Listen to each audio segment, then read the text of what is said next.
Good morning. I am Amy Rowling McGee, the president of the Health Policy Institute of Ohio. We thank you all for joining our webinar this morning.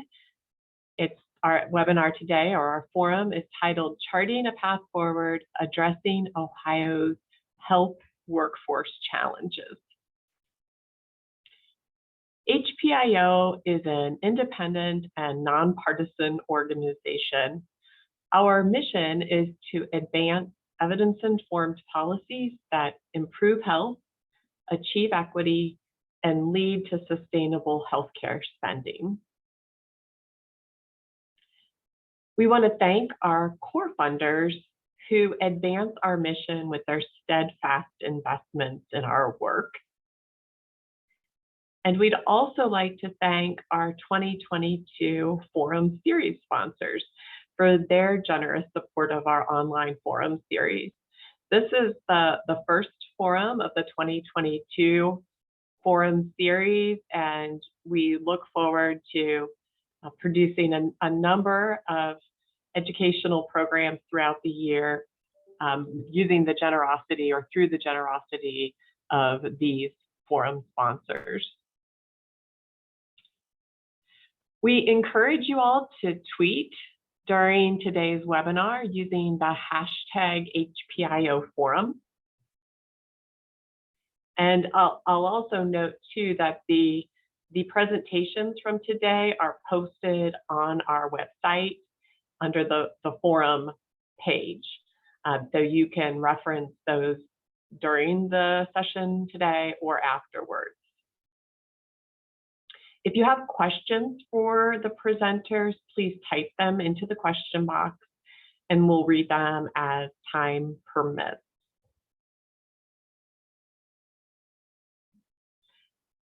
Over the past few months, we have been hearing a lot from stakeholders around the state that workforce challenges have reached a crisis level and threaten the health and well-being of Ohioans. While this isn't a new problem, we've been hearing about it for quite some time. Recent workforce shortages in behavioral health, direct care, and public health exacerbate Ohio's greatest health challenges and threaten years of progress that have been made on access to care in particular, which is one of Ohio's greatest strengths, according to HPIO's Health Value Dashboard. So today, our speakers are going to explore research and data on the state of shortages in Ohio's behavioral health, direct care, and public health workforce, and then also highlight potential solutions for this ongoing crisis. We're looking forward to hearing from both national level experts and state level experts on these important topics. As I mentioned a little bit ago, our presentation slides and other related resources are available on the HPIO website, and you can find them by clicking on the Events tab.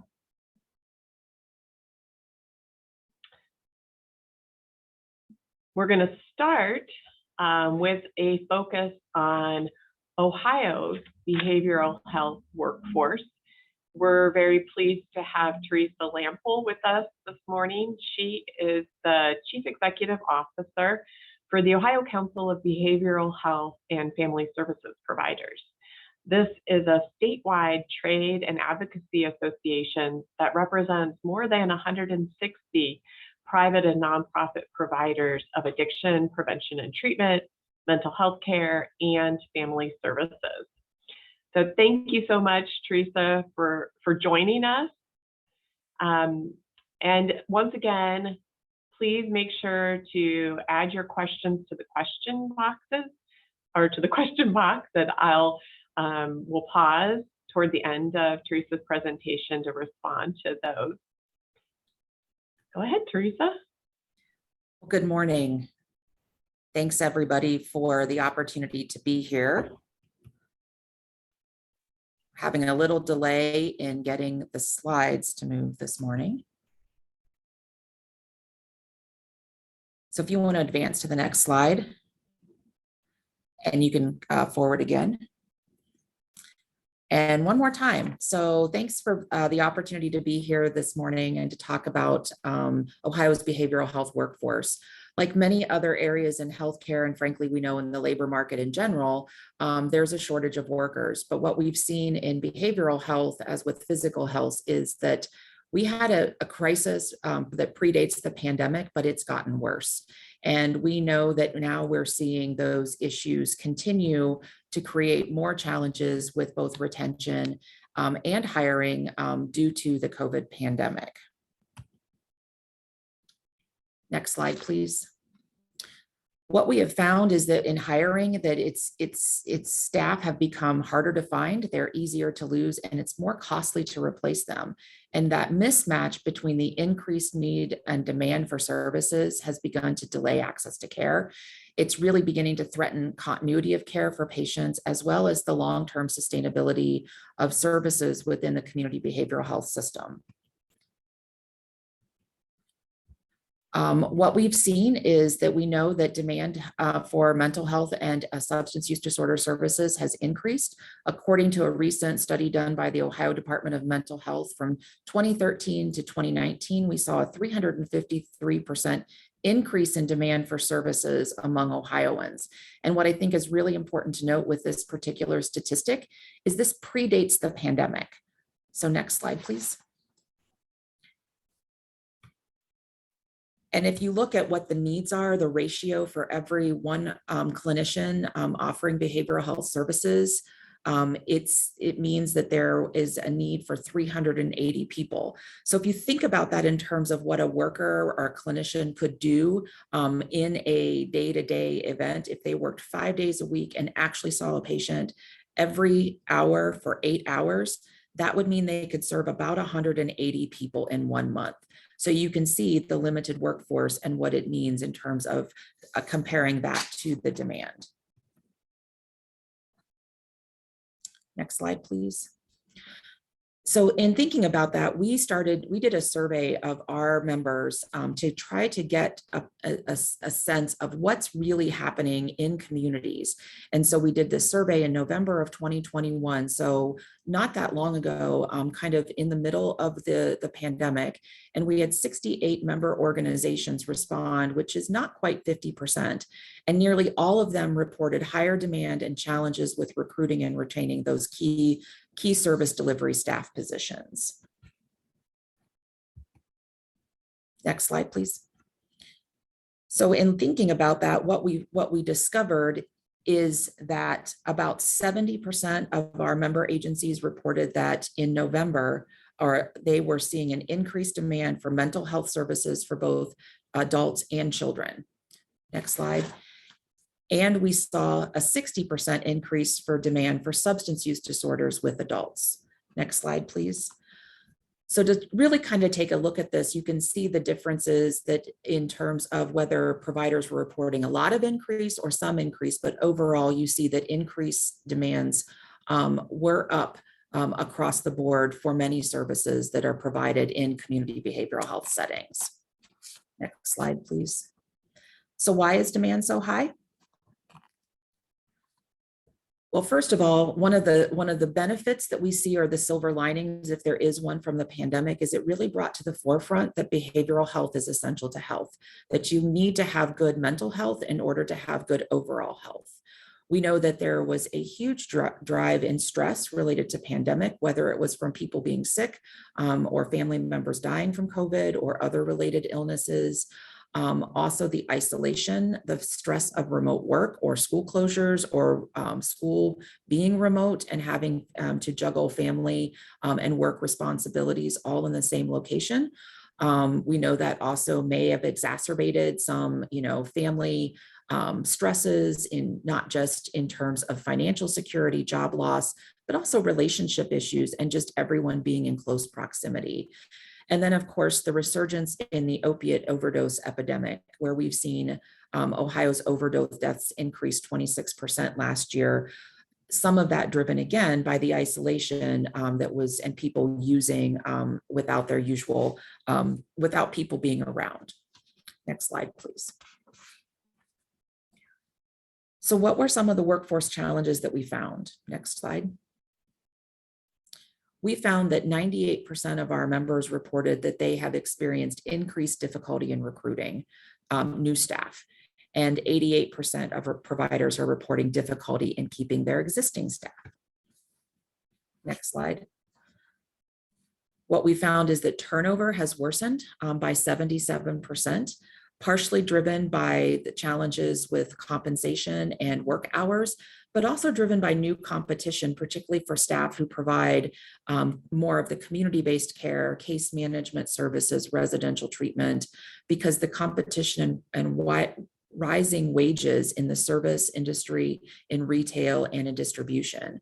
And then with our clinical staff, we're still seeing a migration away from community-based practice into hospital-based care or other areas, the insurance industry, but also seeing a trend of more people moving into private practice and moving into private practice models where they're not billing insurance.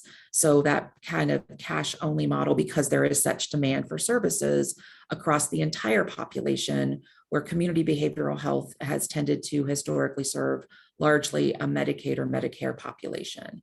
We also found that provider organizations reported that hiring for clinical positions was lasting, it's taking more than 45 days for most positions.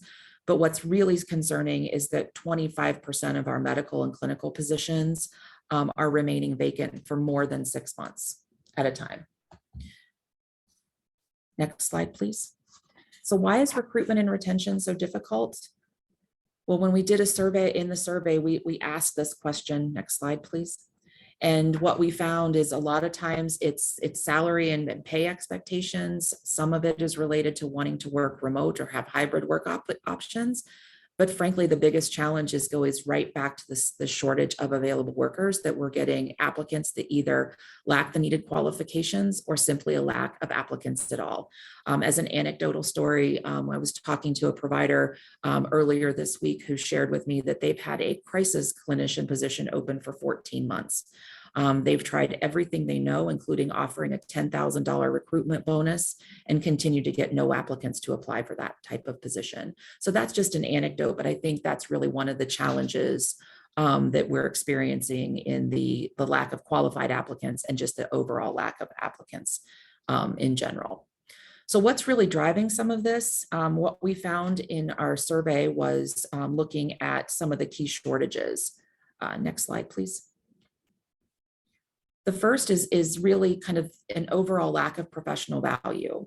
We recognize that behavioral health workers are critical healthcare workers, yet many times they're not recognized that way.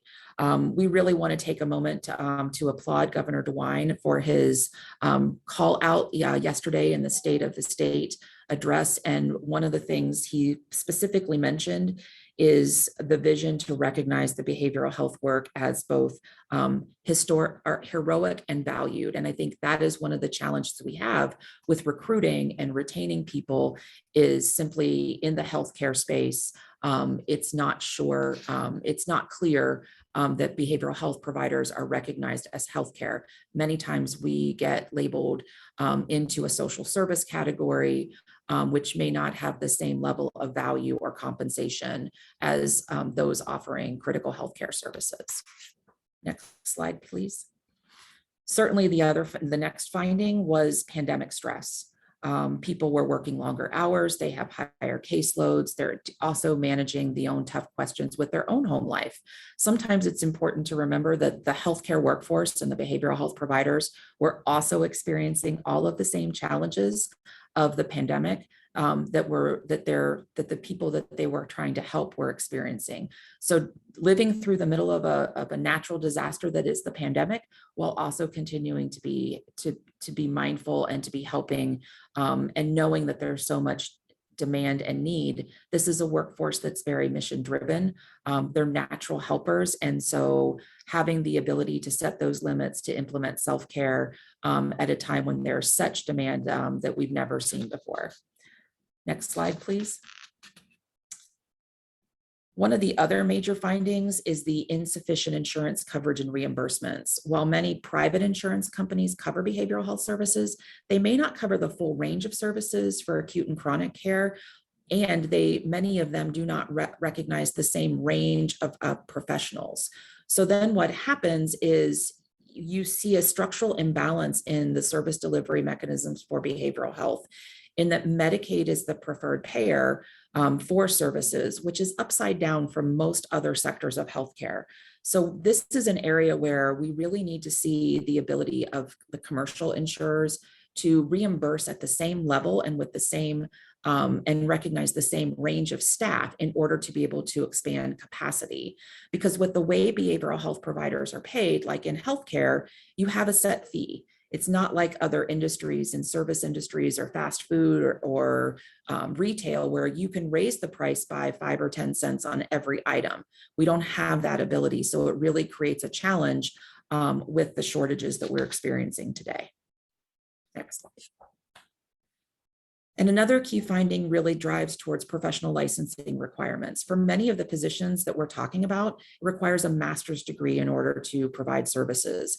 And there are a few spaces where people can enter at lower levels of education. So one of the challenges that we have is we need to define a career ladder that allows people to have more on-ramps into the field and exit ramps where they can choose to practice at a certain educational level and still be able to provide care and have a salary that pays them a wage that allows them to continue to support their family. Next slide, please. So no report would be complete without offering solutions. So we have a number of them. I'm going to go through kind of a summary of what's in the full report, which I know the link to that has been posted in the chat. And so we would encourage you to take a look at them. We're going to talk through some of them and just briefly, and then I'll be happy to take questions. Next slide, please. So first and foremost, we know that right now there is some federal funding available, and we would encourage the continued approval of Ohio's Medicaid, ARPA, which is the American Recovery Plan Act spending. This provides needed and immediate relief to providers in terms of supporting their workforce, but also includes some longer term strategies specifically focused on some of the other things on this slide, providing some additional educational opportunities, whether that's through tuition reimbursement, paid internships, loan forgiveness programs, looking at opportunities that we have there. The ARPA plan includes some additional funding on IT investments, as well as some targeted funding in specific programs such as crisis care, which we know is really needed. We also think there's some opportunities to look at more recruitment places, creating incumbent worker programs or paid internships would be great opportunities for some immediate things that could bring people into the workforce. And then really continuing to highlight the value and the job opportunities in behavioral health, particularly for the younger generation that is very mission focused, and that how they could come in and be part of the solution to helping people that are in such needs in the mental health and substance use disorder treatment space. Next slide, please. And then really looking at existing parity requirements. And parity refers to making sure that we have insurance coverage that provides access to services for mental health the same way that it provides access and payment for services for physical health conditions. So we have a federal law that is enforced at both the state and the federal levels. And it's really more about educating people to understand what are their benefits and how can they access care, looking for more oversight and enforcement, and then incentivizing insurers to directly reimburse for all levels of licensure across the whole range of services that are available. Next slide, please. We need to look at expediting some applications for licensed providers, folks moving into the state, if we can make expedited pathways, and then really looking at resources to help remove other barriers and burdens related to documentation and such that will help people move into these fields and keep them in a way that allows them to continue to provide services. Next slide, please. Finally, we know we're looking for some updated reimbursement models. There's a model of care that's referred to as CCBHC, or Certified Community Behavioral Health Centers, that offers a comprehensive whole person care approach that comes with a different payment structure that really provides more flexibility to organizations. We're also looking at other strategies that can include alternative payments that really support what does it take to be able to provide wages and benefits that are equal to the level of education and experience, and that aligns that risk sharing with the incentive so that we can bring the workforce in, focus on outcomes, really make sure we're giving the right kinds of care to people so that they're getting better and can live a life of health and recovery. And then identifying, are there specific places where we can make some targeted adjustments, maybe in the shorter term. And then the last slide I have on recommendations really deals with the career ladders. On the next slide, please. Looking at, again, more targeted, how do we build a long-term pipeline for our workforce that has clearly defined career ladders that can start people with a high school degree, or maybe a person with lived experience moving into associate's degrees, bachelor's degree programs, and providing that ongoing development that really allows people to learn best practices and be able to provide high quality care. So that's kind of the summary of our report. You can find that on the next slide. We've included a link to it in our slide deck, as well as I know it's in the chat. And with that, I'm happy to answer questions. All right, thank you. Thank you so much, Teresa. There's a couple of questions that are related to Ohio RISE or Medicaid managed care contracting. I think maybe we'll hold those questions until we get to Director Chris and Director Corcoran, who will be on the forum later in the morning, or actually in the afternoon. There is a question, though, related to CCBHCs. Teresa, so could you just say another sentence or two about CCBHCs? Sure, thanks for that question. So CCBHC is currently, it's a concept that SAMHSA has recognized and developed a series of criteria around quality and service delivery. It's a comprehensive model that includes population healthcare coordination. It includes a focus on crisis services, and it includes integration of physical health and behavioral health, kind of a no wrong door approach, but understanding that the needs of a person with serious mental illness or chronic addiction and how they access care requires a community-based response. It's comprehensive in that it's including not just the service organization delivering care, but making sure they have close connections or memorandums of understanding with other providers in their services that offer the needed services to people, so that you're also looking at things like housing and transportation and work supports to really provide additional services and supports for people. All right, great. Well, thank you, Teresa. And as she mentioned, we have the report from the Ohio Council posted on our website. And I believe that the slides are now posted also on the website.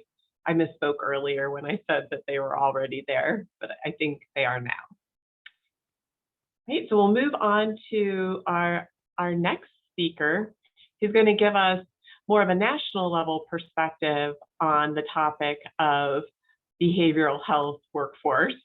We have Dr. Michelle Durham with us today, who is the Vice Chair of Education in the Department of Psychiatry at Boston University School of Medicine and the Boston Medical Center. She is a board-certified physician specializing in pediatric and adult psychiatry with additional board certification in addiction medicine.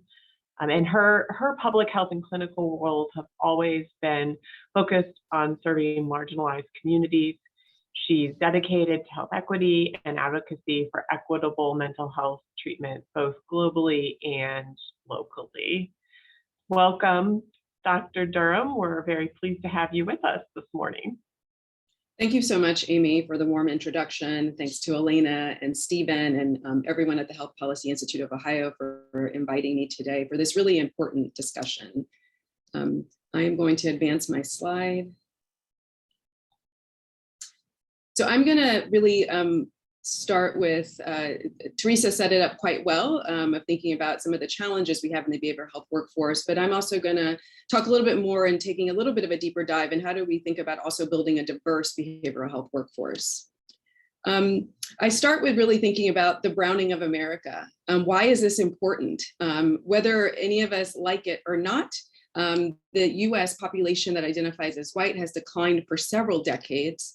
The Pew Research Center has shown that in 2019, about 46 million people in the US identified their race as Black, either alone or as part of a multiracial or ethnic background. That's up from 36.2 million in 2000.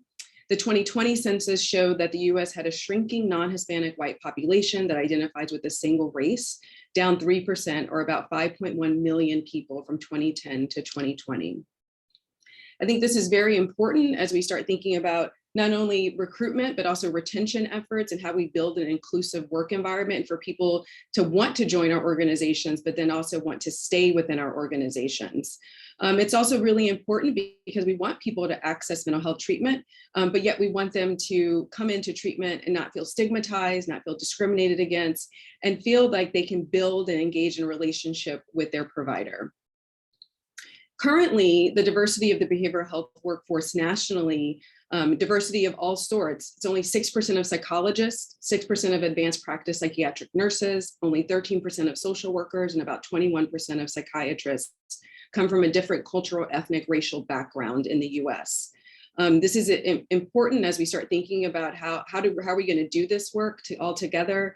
How are we going to meet people and make people feel comfortable when they're coming in for a clinical encounter? Teresa highlighted much of this, and so I'm not going to speak on it a long time, but what she saw in Ohio is what we also know nationally: low wages, high caseload, an administrative burden, insurance burden, are things why people really don't want to stay. We can't retain staff in those ways. The one I also want to highlight, especially as being a clinician myself, is that sometimes you're not able to do the work in the way you were trained. We sort of get pushed and pulled as clinicians to be productive, to see as many people as possible, and to get our notes in billing. So there are huge issues when we start thinking about insurance and administrative burden that clinicians have to contend with, especially in a busy clinical setting, whether that be in a federally qualified health center, some other community-based center, or even in a hospital-based setting. We want to spend time with people. We want to be able to care for all their needs. We want to be able to listen to what they have to say, and not be put into a box that we have to do certain things a certain way because of the insurers. So I think it's a really tough thing to think about, but also how do we nationally sort of navigate how to do this work differently and reimagine what mental health care can be like. We are in a pivotal time in our nation to think about that.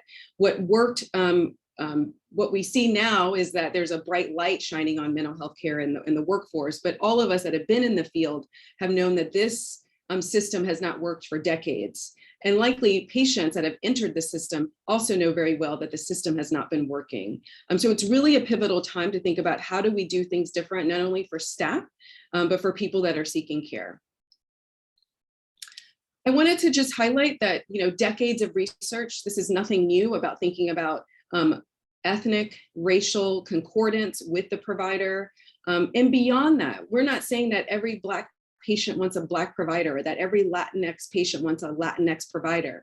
We're saying that there are many layers to all of us: cultural beliefs, religious beliefs, where they grew up, low socioeconomic status, and how do we get more providers that can relate to folks coming in that have many different backgrounds. And so decades of research has said that how do we get people to not only seek help, but when they come in for help, that they are treated in a way that they want to continue getting the help.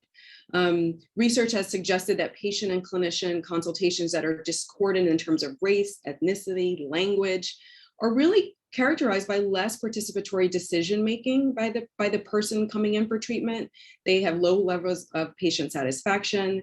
There are higher rates of miscommunication, even after you address for socioeconomic status. So this is, decades of work and work that continues to happen in the research realm of how do we do this work better? How do we engage people in treatment, keep them in treatment, and help them in their recovery? My next few slides are really taking a bit of a deeper dive in strategies and what we have seen nationally and what has been done nationally to think about this. There's been some great work out of the National Academy for State Health Policy that really looked more broadly across the US and what's working, what's not working, and where can we move forward, especially at this critical time.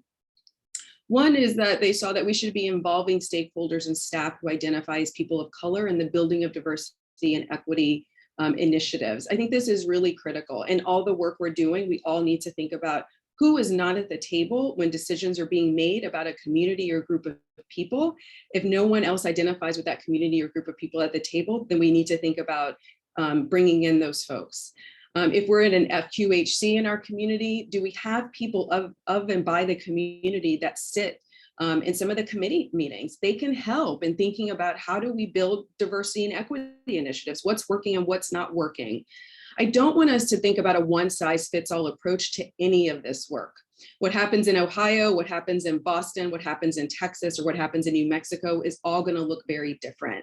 We can have some key principles, but we need to bring the folks that are receiving services in that community to help us understand how do we build our diversity and equity initiatives better. Two is to use data. What is well known and what we see time and time again nationally is that people have invested, right, in loan forgiveness programs. That has been for decades. People have thought about pipeline programming. What we don't have enough now of is data. Have those things been proven to be effective? Are we getting people in the mental health workforce who decide to be clinicians, therapists, psychologists, psychiatrists in the workforce? We don't know enough about that. So now is the time, as many people are starting to look at other ways to strategize around these initiatives, to also collect data. The other way is that is collecting demographic data, period, across our states and thinking of for people who are coming in and becoming mental health counselors or any type of somebody in the workforce to make sure to understand and maybe get more feedback from them of why did they go into the field? How can we retain them in the field? How have they been in the field for so long? But the use of data can be really critical in helping us build further initiatives. Building diversity, how do we think about equity and inclusion in our state workforce planning period? Excuse me, there are two good examples nationally. Michigan in particular has enabled employers to bond employees for the first 6 months of employment free of charge.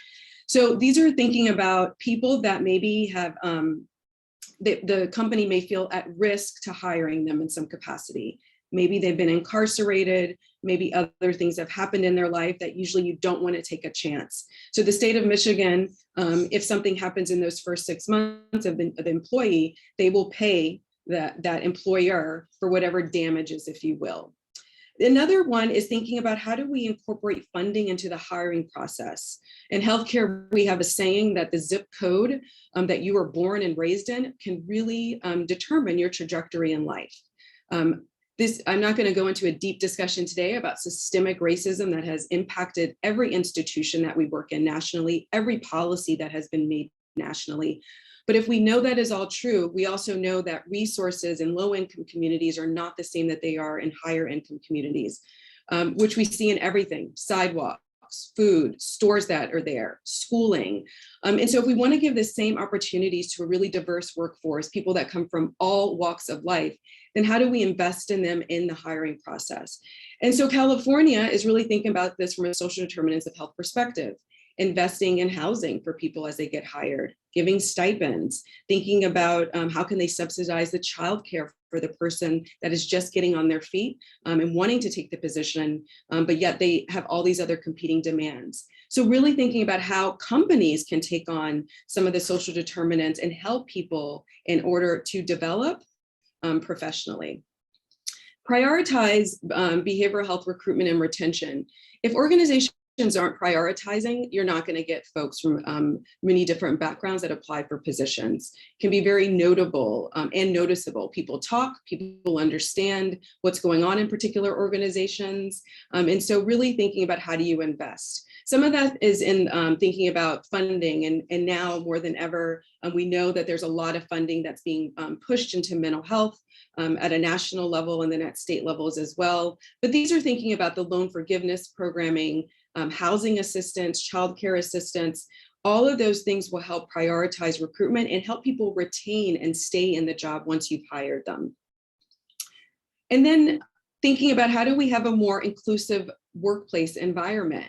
I think this is really, really important. You can hire as many people as you want that come from really different cultural backgrounds, have really different life experiences.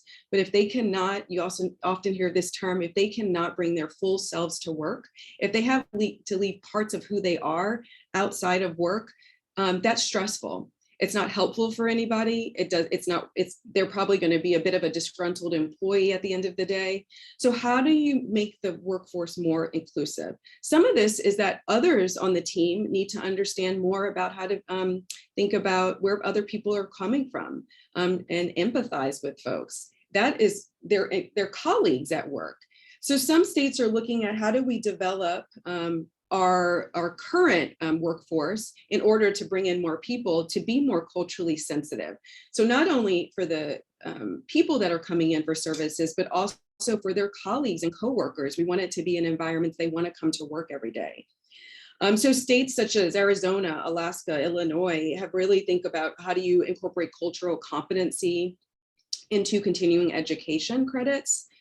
Thinking also about how do you talk about trauma-informed care, all staff understanding what that is, competency around structural racism to better serve racially marginalized communities and to better understand new folks in the workforce that might be coming in.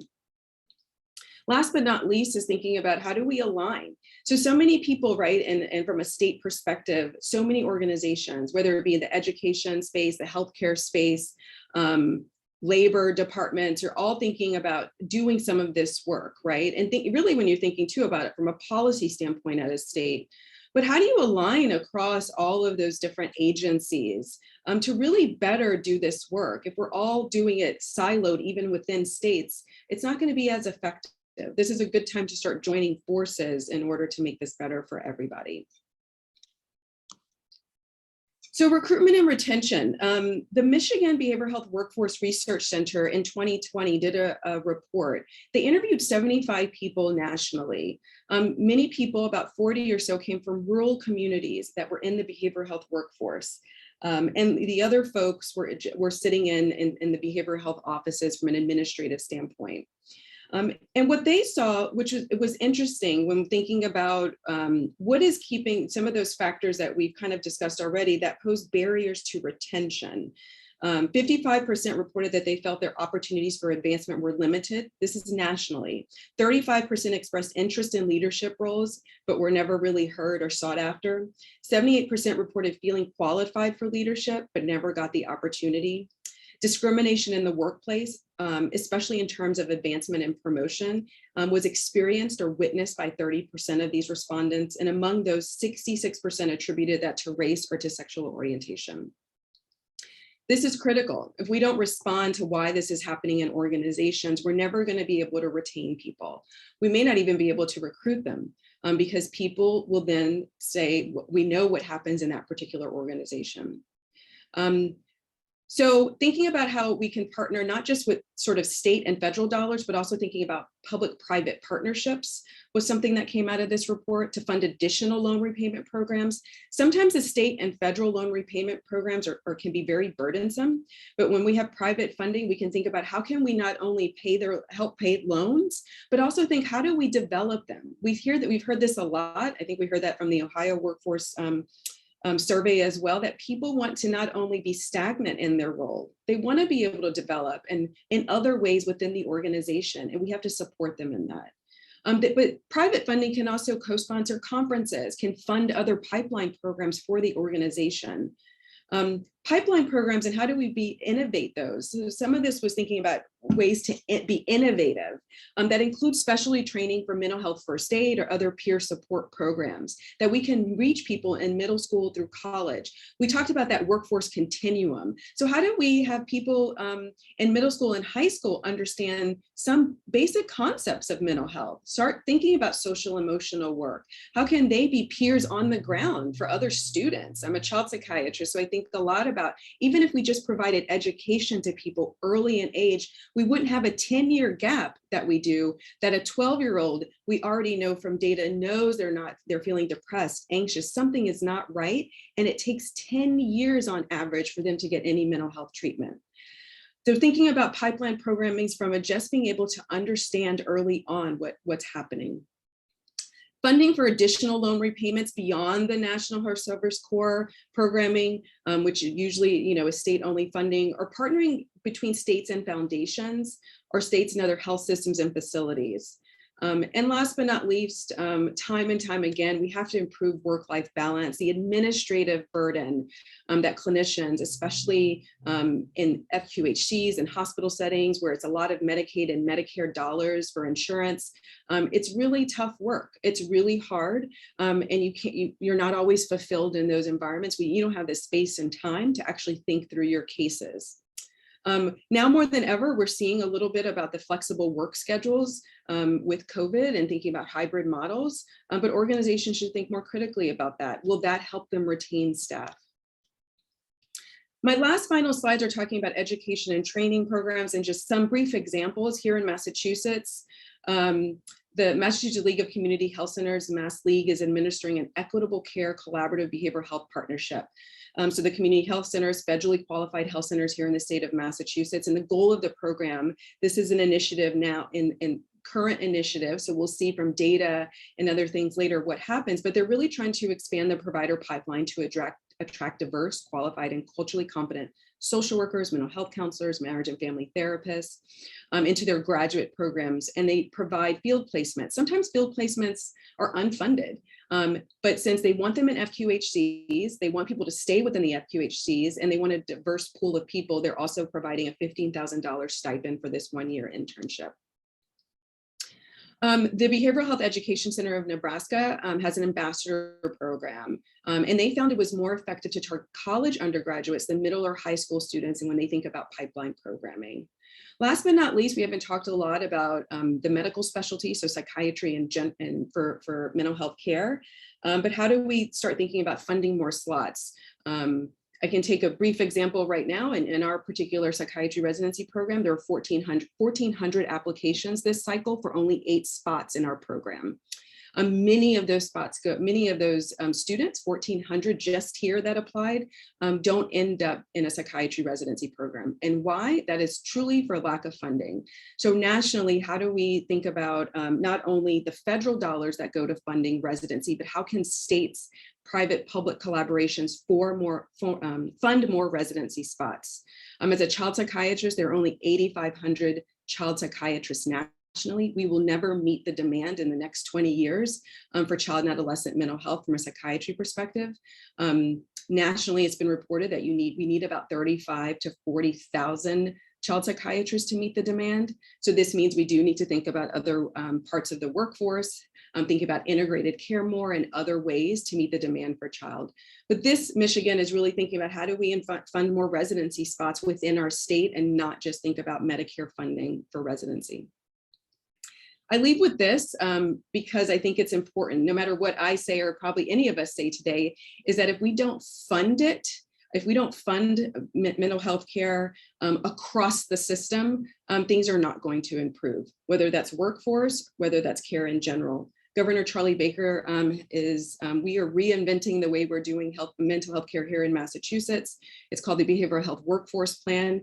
You can find that in the state of Massachusetts site, investing millions of dollars now here in Massachusetts. But what he said, even after this, what's about to happen in Massachusetts is that we do not have a single payer system, but what we do have is a single platform in which reimbursement across almost every provider and every payer is based, and that is Medicare. Medicare, generally speaking, has always favored technology and transactional services over soft services, which are considered primary care, mental health care, geriatric care. The average salaries earned in pediatrics, primary care, addiction medicine, or mental health care are half or less than what the surgical specialties earn. If you want a robust primary care, behavioral health, geriatric service, you have to fund it. You have to fund it. So with that, I'm open to questions and I look forward to the discussion. Great, thank you. Thank you, Dr. Durham. We've had a few questions from folks who are wanting to know whether or not we will be discussing home care and the direct care workforce. And we will be touching on that topic later today. I think many of the comments that Dr. Durham and Teresa made are applicable, though, to both the direct care workforce and the public health workforce. So in particular, that last slide that you shared with the quote from Governor Baker, I think is highly relevant to both of those other fields as well as some of the other lessons learned that you shared regarding retention and recruitment. So yeah, I think comment briefly, maybe, Amy, on if we're talking about in-home mental health services, I assume, since that's the discussion today, Massachusetts does have in-home mental health services for children up to the age of 21. We've had that for many years now, pre-pandemic. It was initially funded by state Medicaid dollars, so children on the state Medicaid could get in-home services. And it's pretty robust. It's called the Children's Behavioral Health Initiative for those folks who'd like to look a little bit more into it. It's robust in the sense that it's not only in-home therapy, but there's also family partner for the parent. There's a therapeutic mentor. There's a care coordinator as part of the team. And right prior to the pandemic, it was around July, I want to say 2019, the state then moved on to not only for kids that were on the state Medicaid, but also for kids that had private insurance, such as Blue Cross Blue Shield, as many people in the state of Massachusetts has that particular insurance. And so now kids that do have private insurance and those public insurance can get in-home services. Mm-hmm. Great, thank you. Thank you. And before we move on, I want to read a comment from one of our participants. This participant said that they are so grateful for many of your points, especially beginning by naming the burden of productivity requirements and the moral dilemma it creates for providers who want to care for clients ethically and in line with evidence-based practices. And just to clarify, today's forum is about workforce more broadly than behavioral health. That's one aspect of what we're exploring today. I think many of your insights, though, are applicable to both the direct care workforce that serves people with disabilities or older adults, as well as the public health workforce. So we're very grateful for you being with us today. Thanks again for having me. And I'm going to encourage everyone that here, while we transition to our next speakers, to take a moment to stretch, maybe, stretch your neck a little bit, move around in your chairs or stand if you'd like, and just keep your body moving here as we move on. So let's see, next up on our agenda is Ankit Punjabi. Ankit is currently the executive director of the Texas Health Institute, which is an organization that is similar to the Health Policy Institute of Ohio. Previously, he served as the director of community and oral health programs at THI. He now provides leadership and direction on all of THI's initiatives and develops collaborative efforts with local, state, and national partners. There was a publication that came out that THI was involved in producing related to the public health workforce that caught our eye, and we invited Ankit to be with us today to share insights from that report. So Ankit, are you here? Amy, good morning. Oh, good morning. Good to see you. Made it in time. Nice to be here again. Thank you for the opportunity. If I could just have the slides up, or Amy, Elena, just one of you can give me a prompt. I'm happy to pull it up on my screen. But again, we have it here again. Thank you for having me. Good morning, everyone. Again, as Amy shared, I'm Ankit Sanghvi, Executive Director with the Institute, and really excited and honored to join you in this conversation of charting a path forward as we reimagine our public health system and healthcare broadly as we emerge from the pandemic. Next slide, please. I realize I have about 20 minutes on this agenda, and I'm going to try to make it first half as part of me talking to you, and then the second half of us having a conversation.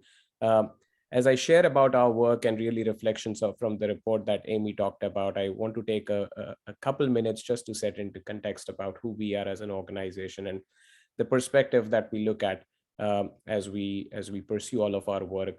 We are Texas Health Institute with a vision of healthy people, healthy communities, mission of advancing the health of all, but really central to all of our work and really at the core of all of our efforts is our commitment to health equity. And that is ensuring everyone has the opportunities they need, free from barriers to pursue their best health. It is indeed central to everything we do, but more so, how do we do it as an organization? And we advance this commitment through our work across the three priorities areas of advancing health system transformation, strengthening public health infrastructure, promoting healthy communities. Talking about workforce, I could speak to our work across all three communities, but for the sake of brevity and really to the work Amy referred to, I'm going to glean in from our work around strengthening public health infrastructure. Also put in additional context is a public health institute. Next slide, please. Here in Texas, but nationally engaged, our work is across the areas of leading through research and evaluation, supported by translation of data and insights into impact and action, fostering collaborative action, and then providing technical assistance for sustainable change.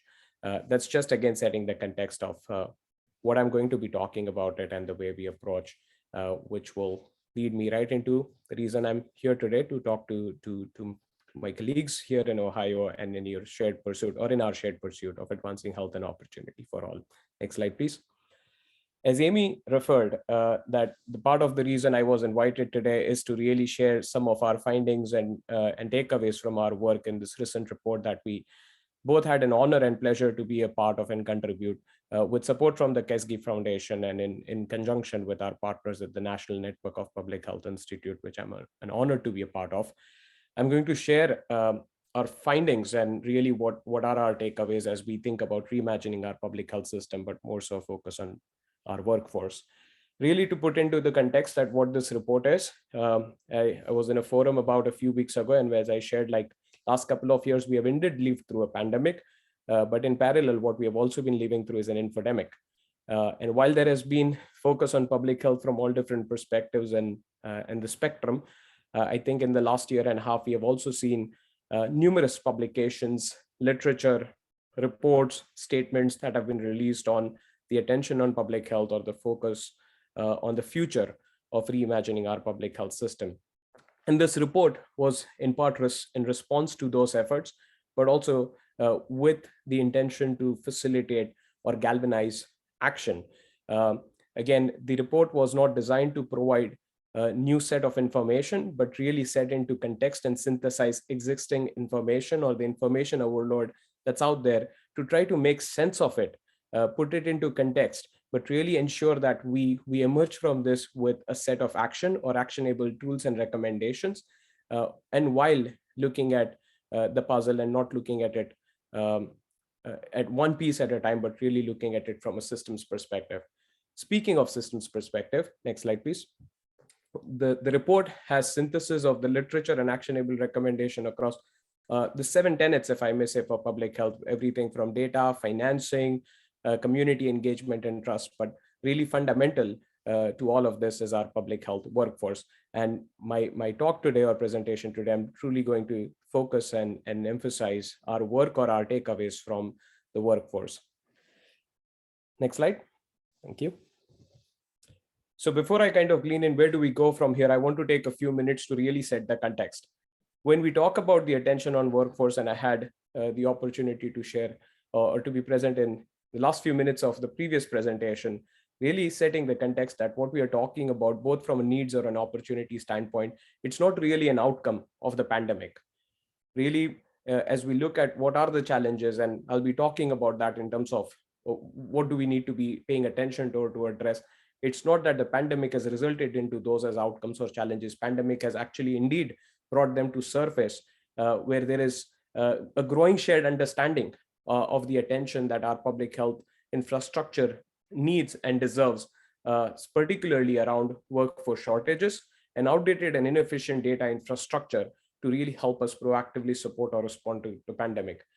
But as we think about this being a chronic problem and not just being an outcome of the pandemic, as you really kind of dig deeper, what we find is that there is no way that one could disagree that this is clearly an outcome of ongoing underinvestments in our public health systems across the country at all levels, local, state, and federal. Next thing, next slide, please. Also, that when we think about public health workforce, it's not just as a result of the pandemic. In fact, leading through the pandemic, starting right at the recession back in 2008, what we had experienced at about a 16% decline in our public health workforce in that prior 10 years before the pandemic. So as we grow or emerge from the pandemic, the first and foremost important focus it needs to be is we need to replenish that. And again, this does not take into account the workforce we have lost in this last couple of years of the pandemic, but to give us a fair chance to truly meet the needs of our communities, we need to grow by an estimated 17%. We need to grow our public health workforce by an estimated 17% as a fundamental step that is needed to really, again, as I said, give us a fair chance to proactively address the needs of our community.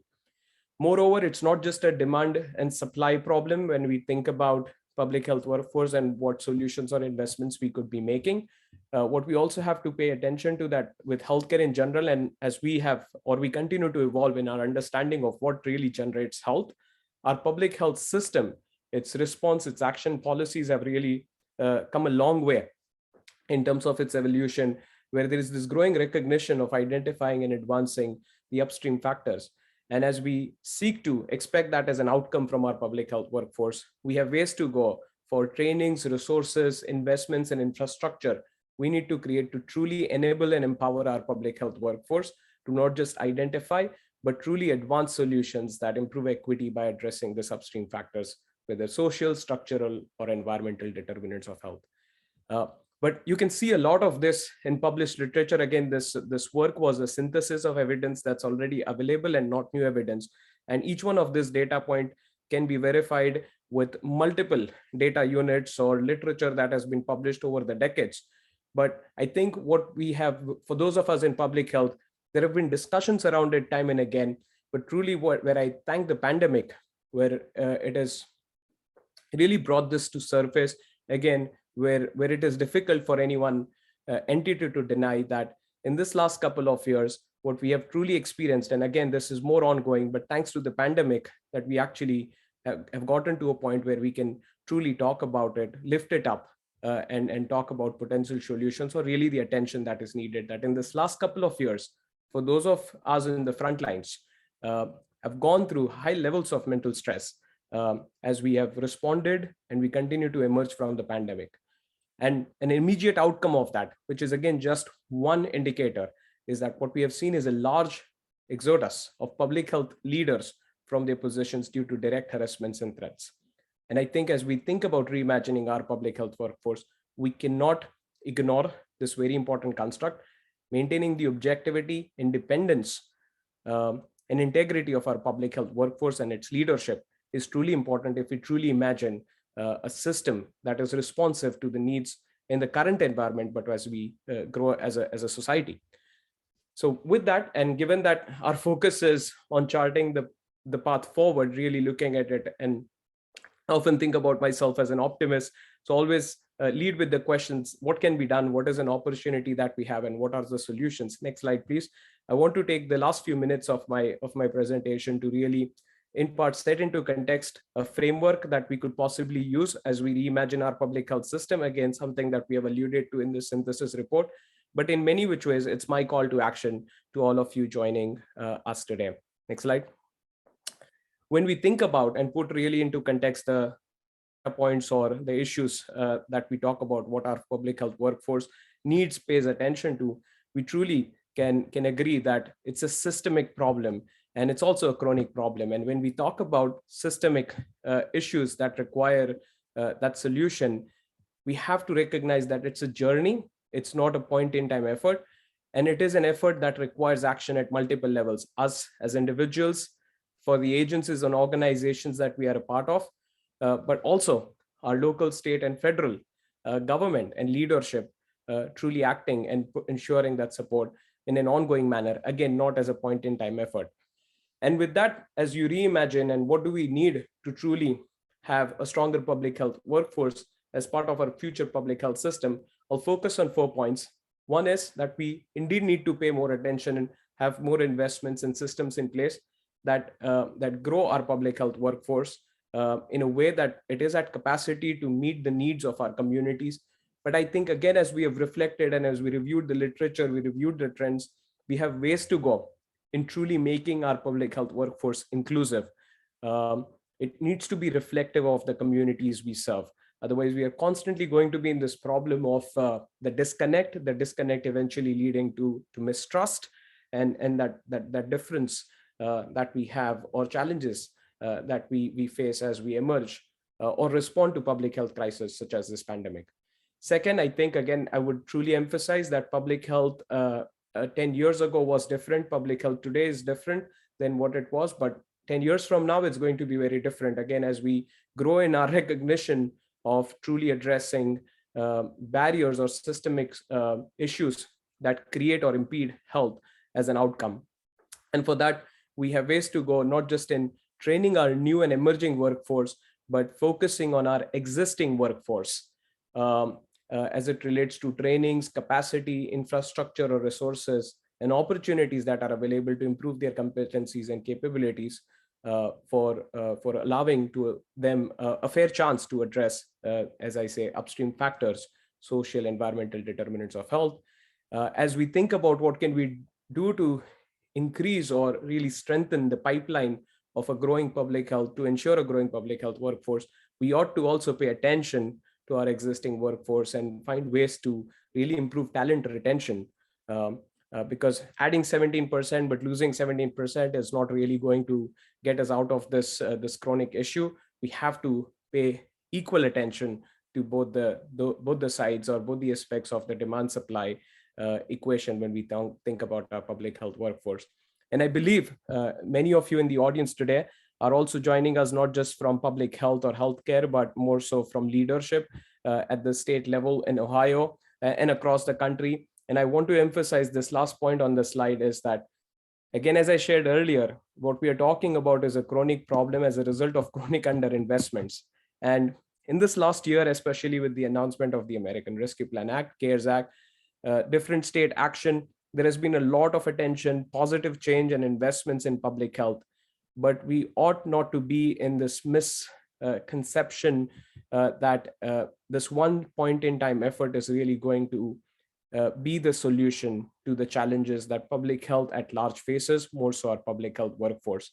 We ought to commit to sustainable action and attention to solutions, putting mechanisms in place that will ensure core funding for our public health departments and agencies to ensure that they have the local capacity to proactively respond, not be reactive to pandemic or emergencies such as the pandemic, including investments in professional development and training, again, as public health as a system continues to evolve on how it needs to respond to opportunities as well as needs as we seek to create health and opportunity for all. I'll close with a quote that I used to refer to. Next slide, please. Before the pandemic, through the pandemic, it's a publication you can see in public health workforce. The first time I read through was a CDC publication about a few years ago. And the quote was, "A well-trained public health workforce is our first line of defense to prevent disease, protect health, and keep people safe." I'm sure no one of us can disagree with the quote, but really, if I may have to summarize everything that I've talked with you about today, and really as a call to action for all of you is that inclusion of the term supported is my contribution and really a reflection, as I said, like summarizing everything that I've talked to you about today, but as you have experienced for many of us, or those of you in the front line, that our public health workforce truly needs to be supported in terms of stable financing, support in terms of protecting their objectivity and independence, supporting with the trainings, resources that they need to be equipped with to proactively respond, and creating the right environments and systems that allows them to truly prioritize health and safety of all. And with that, again, it's a call to action, and I hope I'm just about under 10 minutes of my time to respond to any questions that you may have. And again, thank you for those of you on the front lines for doing what you do every single day. Thank you, Ankit. That was a great summary of your report. And again, I appreciate the summary statement here, in that I think that this also applies to our direct care workforce and our behavioral health workforce as well. I'm wondering if you could reflect, there's been a lot of discussion around pipeline programs, programs focused on community colleges, and universities. So one of the things I most appreciate about your take on this issue is that this is a systemic problem. It's not something that is going to be fixed easily or with just one solution. So recognizing that, if you were to suggest like a couple of things that could be done in partnership with colleges and universities, what might you suggest as a starting point?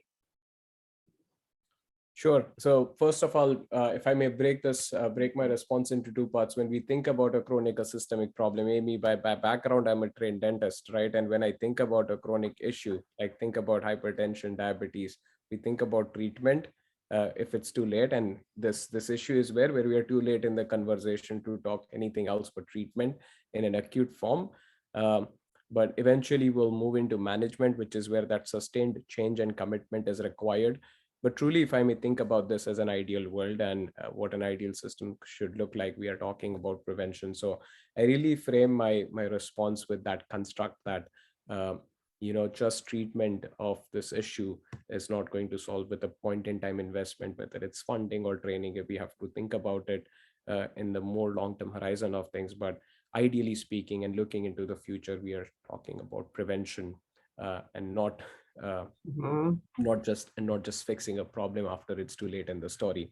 As part of your comment on what can we expect, do, or seek support from our community colleges and university system, I think a couple of things that were highlighted in the report is thinking about making an inclusive workforce. How can we enhance recruitment efforts in communities served, especially at minority serving institutions such as historic Black colleges or universities, Hispanic serving institutions, Native American, non-tribal institutions, to help have an inclusive workforce that is more racially, ethnically, or linguistically and gender-wise more inclusive.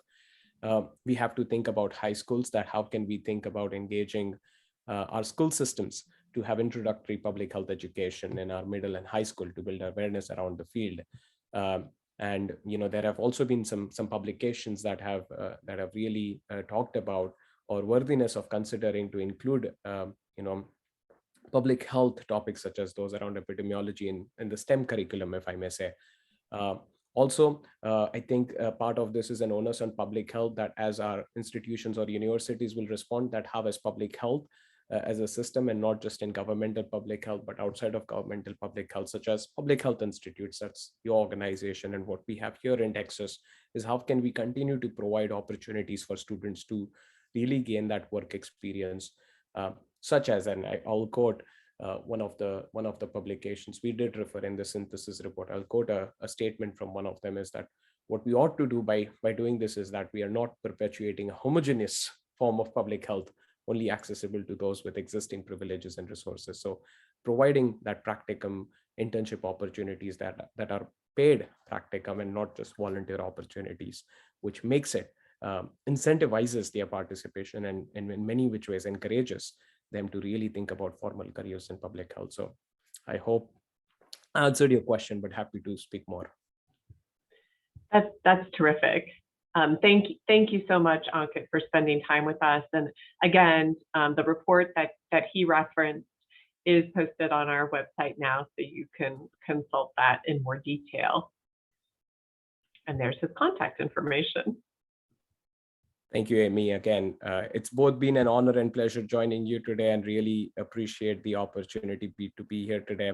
But more so, appreciate the work you and your colleagues are doing with your fellow partners in Ohio. And again, wish you the best as we build the public health system for the future. Likewise. Thank you.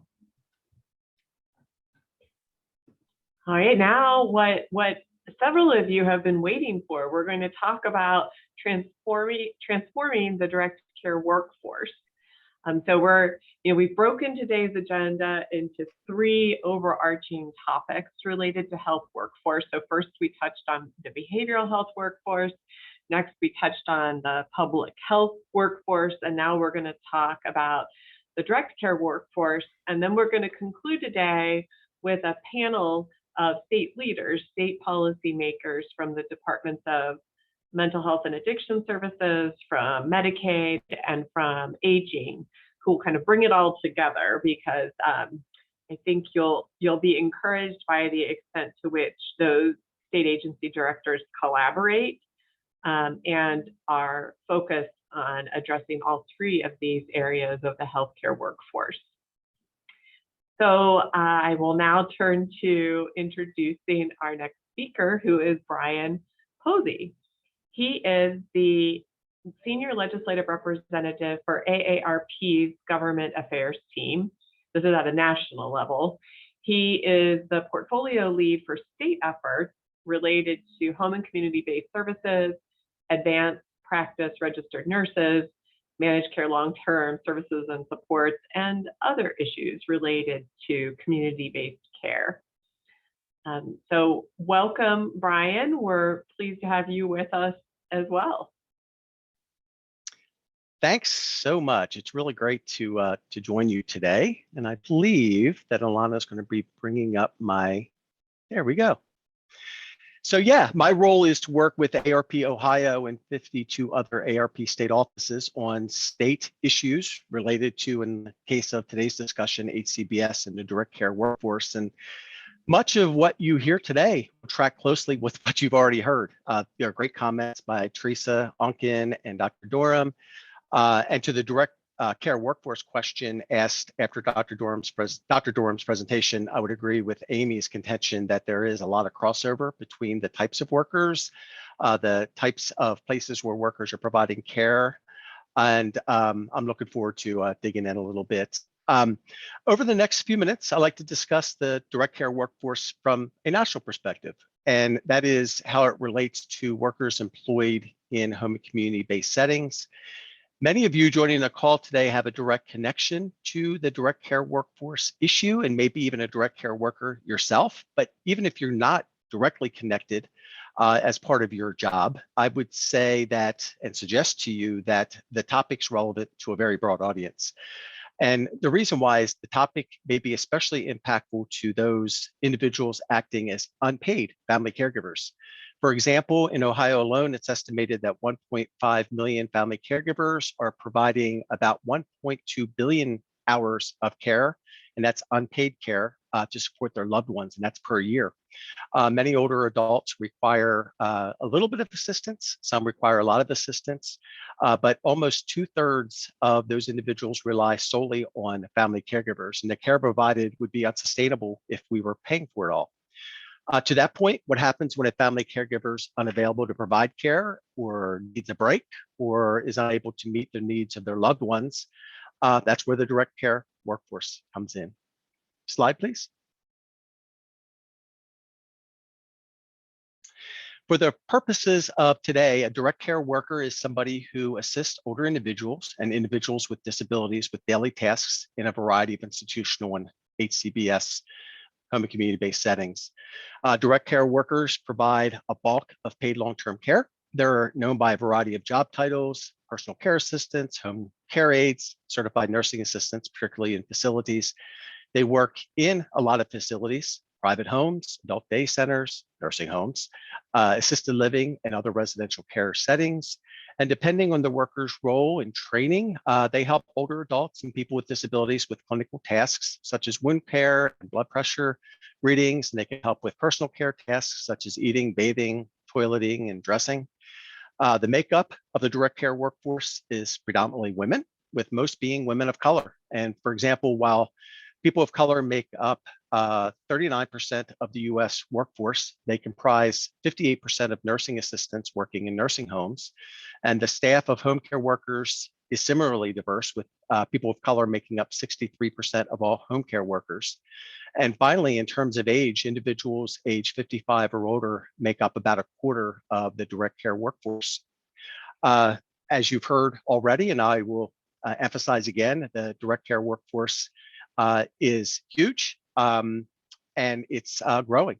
4.6 million is the estimate from 2021, and people, 4.6 million workers. And it's estimated that the direct care workforce will grow pretty dramatically. It's going to grow by about 1.3 million jobs between 2019 and 2029. Slide, please.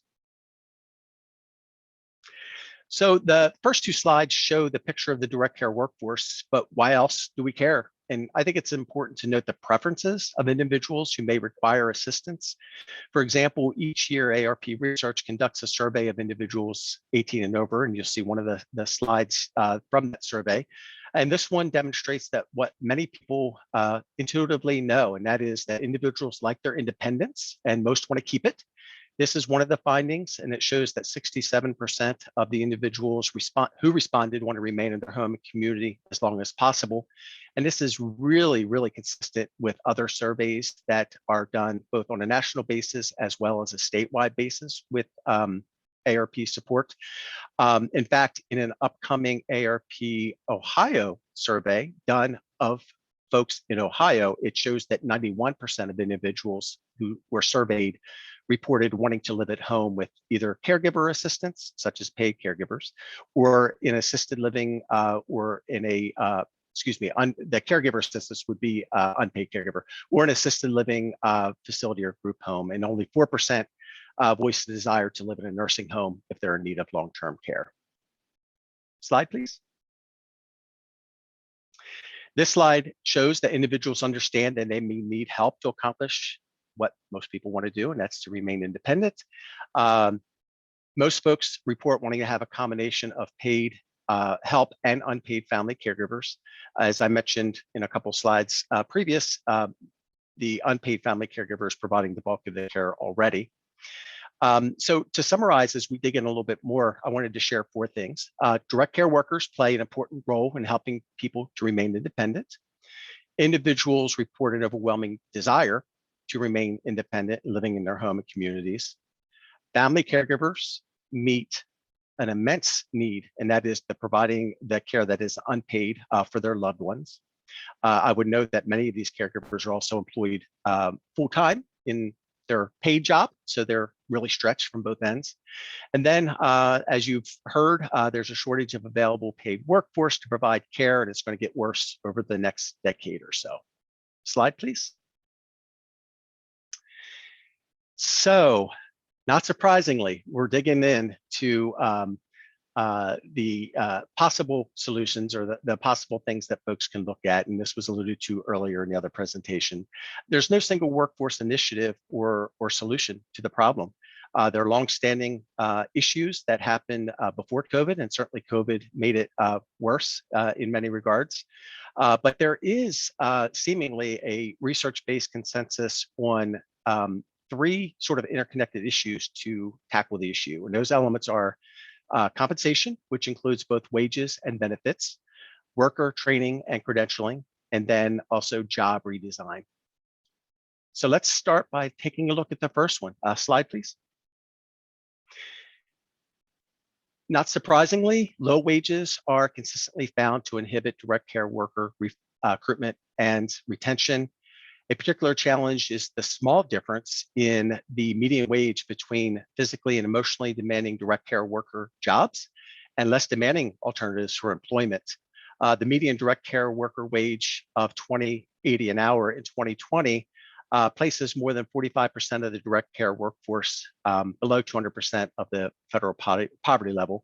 Almost half of the direct care workforce relies on some sort of public assistance, so it's unsustainable.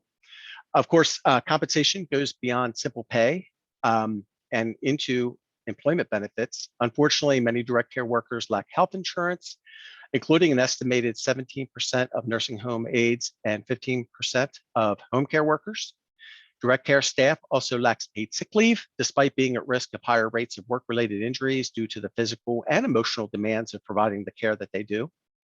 Notably, research suggests that paid sick leave has a significant impact on general workforce retention, and it could reduce turnover rates by as much as 25%. Other research shows that paid sick leave encourages people who are sick to stay home. And where does that sound familiar? With COVID-19 and the fact that it was spread so easily over the last 2 years, paid sick leave could allow somebody to get the care that they provide without the pressure of having to show up at work even when they're sick. Some states have addressed better compensation and benefits through legislative action, and I'd like to share a couple of examples. Colorado enacted a law that required an 8.1% increase in reimbursement rate for certain services provided through HCBS waivers, and 100% of the funds were required from that funding increase to go toward a rate increase for direct care workers. In 2021, Virginia enacted a law requiring employers of personal care age under the Medicaid consumer-directed program to provide staff 1 hour of paid sick leave for every 30 hours worked. And finally, in just sort of a broader review, is that 16 states have statewide paid sick leave, not directly related to direct care workers. It's a broad sick leave policy, and it applies to many, including direct care workers. Slide, please. While low wages are often seen as the overarching contributor to low recruitment and high staff turnover, a second important factor is workforce training and credentialing. And research has found that providing better initial and ongoing training improves direct care staff satisfaction and retention in across settings. For example, home care workers provided with skills development training reported an increased likelihood of wanting to remain in their current position. And also, it also improved the workers' overall job satisfaction, which is key. In addition to the quality and availability of training, some experts note the benefit of creating a uniform state certification standard for direct care workers, regardless of the setting in which they provide the care. A uniform certification program can provide a consistent standard for consumers, and it provides employment flexibility to the workers in LTSS. And most simply, it allows direct care workers to move between settings and care models to fit their interests, their schedules, and their work capacity. Again, I'd like to share just a few examples. South Carolina provides uniform training requirements for personal care aides in all long-term care programs, including consumer-directed care. Pennsylvania requires managed care organizations working in the state's LTSS system to implement workforce innovations, including training and credentialing programs for workers. And then finally, several years ago, Kansas implemented a Medicaid pay for performance program to encourage nursing homes to adopt culture change initiatives, as well as person-centered practices, including quality benchmarks for enhancing skills, and then also formal career ladders to allow them to progress as direct care workers. Slide, please. The final area to touch upon just briefly is job redesign, and surveys of direct care staff show that addressing job quality and design are important in making the jobs competitive with other employment options. Job redesign includes many things, improving supervisory skills, reducing staff workload, providing more opportunities for well-paid as well as full-time employment. Part-time employment's very, very common. Developing career ladders, having opportunities to provide input to management about their job and what's working and what's not, and receiving appreciation as a direct care worker. And it could just be simple words of kindness, but that does go a long way in making somebody feel a little bit better about their job. Having a consistent job consignment or assignment is also a factor that may improve retention. And research indicates that consistent assignment positively impacts direct care worker retention. as the worker values the relationships with the folks they're caring for and the quality of care that they're able to provide. A 2017 analysis of home health agency staff found that consistent assignment for home health workers reduced their intention to leave their job. And similar results from surveys of certified nursing assistants in nursing home settings have found consistent assignment can help impact an employee's intention as to whether they want to leave their job, look for a different job, and also for impacting them missing time on the job, whether it be for sickness or otherwise. A couple state examples may be of interest, and that includes Arkansas, which provides a daily Medicaid rate add-on for nursing homes providing culture change small house nursing home environments. You may be familiar with greenhouses, which is a small home environment for providing nursing home care. New York created an advanced home health aid, and it's within the home health aid category, but it allows them to do additional tasks under the supervision of a registered nurse. Slide, please.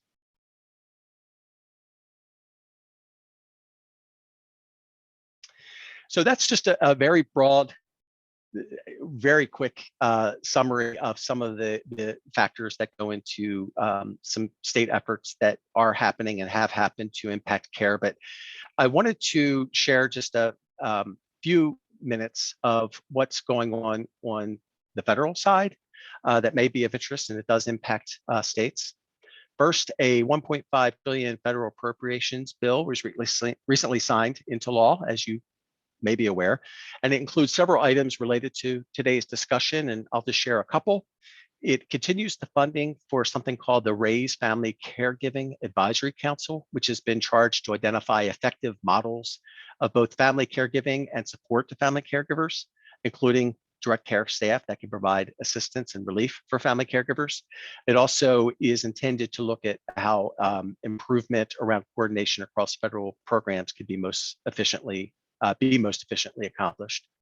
And the package also includes or encourages the Administration for Community Living to coordinate with the Department of Labor to identify and reduce barriers to entry for diverse and high quality direct care workforce jobs.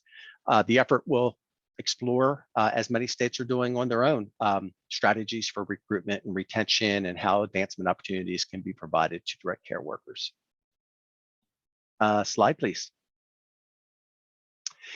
The second and arguably more expansive federal action to mention is the American Rescue Plan Act, also known as ARPA, which was passed in 2021. ARPA was signed into law last March, so it's been about a year. And one section of the law provides states with a temporary 10% point increase to the FMAP, the federal matching percentage for Medicaid HCBS expenditures. The increased funding, which is estimated to be about $12.7 billion across all states, represents a rare opportunity for states to identify and implement changes to address HCBS issues. In order to access the FMAP additional funding, states were required to submit a plan to CMS, and all states did submit a plan, including Ohio. And for you all, the Kaiser Family Foundation estimates that more than $400 million in additional funds will be available to improve Medicaid HCBS services. Most of you are probably aware that the plan was submitted, and I think it's still going through some negotiation and some approval processes, but I wanted to share a few things. The plan includes a one-time direct payment to HCBS providers who provide care, and it's in the form of sign-on and retention bonuses that would be provided to those staff. A multi-agency workforce recruitment initiative is going to be looked at to improve and to evaluate data-driven strategies for recruitment. And one of the things that I'll share, and it's not in all of the plans, I've looked at almost all of them, at least to some degree. The Ohio plan will seek input and suggestions from direct care workers themselves, which is so huge. And I think that they are the folks that are most impacted, and I think that they could really help the state kind of figure out which ways to go in terms of improving their job satisfaction. For comparison's sake, I thought it'd be helpful to share just a few top line summaries for what other states are looking at. At least 15 states, and this is according to Advancing States, which is a great organization. At least 15 states propose to use the enhanced FMAP to support one-time direct care worker bonuses. So that sounds familiar from what I just said. 16 states have plan funding that's related to career ladders. 38 states allocated funds for provider training and certifications, and 18 states instituted a requirement that a provider rate increase actually not be given, but also that there would be a pass-through to direct care workers. Finally, I'll just note that the slide itself, as you'll see, a chance to test, learn, and apply. And I would suggest to you that over the next couple of years, we're going to learn a lot about what's effective. There's a lot of money, as I mentioned, going into the ARPA state plan work. And many, and actually most of the plans have very specific things that they will attempt to measure. And I think that we'll be able to get a lot of intel that will be applicable to other states. Slide, please. So just to finish up, it's a very detailed topic. And as I think we all recognize, we're just beginning to scratch the surface on what this all means and what we can do. But I will share that the direct care workforce is an essential part of the healthcare system, not only for the they provide, but the relief that they provide to family caregivers. While worker wages are a great foundation and a necessary foundation for improvement in worker recruitment and retention, pay alone's not typically the only thing that is sufficient to help folks feel better about their job and to remain in their job. It's important that efforts to improve the job environment include a multi-layered approach. In that slide earlier, the three converging circles, job training and design, workplace culture, and the opportunity for advancement all play into where all of those three circles connect.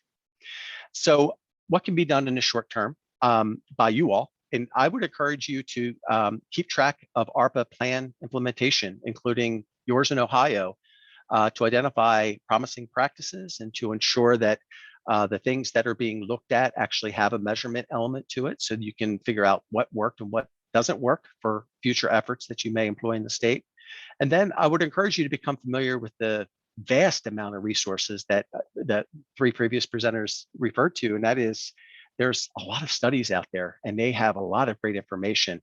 And just in case it's helpful, I've compiled a partial list of the organizations that have developed some of the stats that I shared earlier. And I would encourage you to dig deep. I mean, there's a lot of information that may be relevant to the issue as well as to your direct work. One specific link to point out is the CMS website. That's a part of the resource list, where you can find and see the information about all of the states' ARPA plans. And they are all designed to enhance or expand or to strengthen HCBS in some way. So you might get some good ideas from that. That's what I have. Thanks for letting me spend some time with you today. Great, thank you. Thank you, Brian. In the interest of time and honoring the directors' calendars, we're going to move straight on to our panel of state agency directors. I do want to call attention, though, to the comments in the chat box. In particular, just to relate one of those comments to something you said, Brian, you said that you suspect that we'll learn a lot about the effectiveness of various approaches in the next couple of years. I hope that we do. I hope that we have a commitment to evaluating approaches, and particularly evaluating approaches from a client or consumer perspective. We've had quite a lot of folks making comments or adding questions in the chat box regarding this, commenting on making sure that we need to have a high quality direct care workforce. And I would argue the same goes for the public health and behavioral health workforce too. This is a message that the early childhood field has gotten out very effectively, that we don't just need people in these roles, we need people who are client-centered, patient-centered, consumer-centered as well. And that needs to be a part of evaluating these programs and services, and even paying for these programs and services. So I would encourage everyone just to take a look at that string, and I hope that the directors and Dr. McElroy in particular, if you could take a look at that and perhaps respond to some of those questions in your remarks. So next up, very, very pleased to introduce our panel of state agency directors who are with us today. We have Director Lori Chris from the Ohio Department of Mental Health and Addiction Services, Director Ursula McElroy from the Ohio Department of Aging, and then also Dr. Bruce Vanderhoff, the Director of the Ohio Department of Health. I know that Lori has some slides that she wanted to start off with. So I think we'll have Lori make some opening introductory remarks regarding workforce in her field, and then we can move on to Director McElroy and Dr. Vanderhoff. And then to the extent we have time remaining, we will have some time for questions as well. So Director Chris. Thank you so much, Amy. And I'm not sure if I have control of my slides, so I'll try. And if not, we'll take it from there. But Lori Chris, Director of the Department of Mental Health and Addiction Services for Governor DeWine. Really grateful to be here today. Appreciate so much all of the comments and wisdom of the presentations for the first hour and a half. I've been taking copious notes, so thank you so much. Let's move to the next slide. I think I can do that. So I hope that those of you on the line were able to see Governor DeWine's State of the State yesterday. And if not, I would encourage you to go back and watch it and look for it. He made a deep commitment to advancing community-based behavioral health services in the state of Ohio. And a signature part of that is really investing in and advancing the behavioral health workforce and making sure that it is hailed as heroic and valued as part of the healthcare system. And this was a tremendous moment to really think about the vision of what was promised 60 years ago and making good on that in Ohio today after deinstitutionalization, really making an emphasis in building out the system. So inspiring day yesterday. And there were 3 areas of work that he talked about. You could move to the next slide, please. The 3 areas are growing the behavioral health workforce, increasing in research and innovation, and that's really about helping us understand root cause of mental health and addiction issues, and understanding prevention, harm reduction, treatment, and recovery, what works, and how to grow and enhance that. And then building community capacity for care so that we have that full crisis response services, treatment available when people need it, as close as possible to where they are, increased prevention efforts, and more residential and outpatient options for people and families, kids and adults across the state. Move to the next slide. You can see the vision that we have for growing the behavioral health capacity in Ohio. First and foremost, I want to talk about the sustain. We have a robust inpatient capacity in Ohio, and we want to sustain that. We do not want to lose any capacity for inpatient care or for adults or children and youth in Ohio. But we want to build out this community capacity so that people don't need that inpatient setting very often. If they do, it's for a very brief, acute period, just like in the physical healthcare world. And then people are returning to other environments that are supportive of their long-term recovery and wellness. And that's what you see on the left, this community capacity. Again, it's prevention, outpatient services, short-term residential, supportive living environments, and independent living so that people can thrive in community. Under all of this is supporting a crisis continuum that is helping people connect quickly to care, stabilize, and stay in community. But the real foundation is a workforce that is highly qualified and available throughout Ohio. And I think the folks that came before me, Teresa, really discussed so deeply the need for this pre-pandemic and certainly today as well. And so workforce recruitment and retention is a critical part of growing this capacity in the state. And and rising to the challenge that Governor DeWine provided for all of us yesterday. So moving on to the next slide, I want to talk a little bit about a study that we did over the past 2 years and released earlier in 2021. We looked at data in the state of Ohio that came from all of these partner organizations that you can see on this slide. And what we were looking for is to really understand the demand for services in Ohio and the availability of workforce, and not just at a statewide level, but understanding that on a county level so that we can really look at those areas that demand and the supply of workforce are out of alignment, and that we can make strategic investments to help bring that workforce to parity there. And then also really understanding what workforce means. In the behavioral health system, we have direct care providers, we have peer support providers, navigators, community health outreach workers, professionally licensed and degreed clinicians at the associate degree level, bachelor's, master's, in a number of professions. And so really understanding what workforce is needed where and how we can invest in that. I'm going to quickly go through the next couple of slides. This is the historical demand slide. This is the one that Teresa referenced some data on, that the demand for services has increased 353% in the time period of this study, 2013 to 2019. We will be updating this data annually and providing some more interactive options for the Ohio communities to be able to look at this data in relation to their specific work.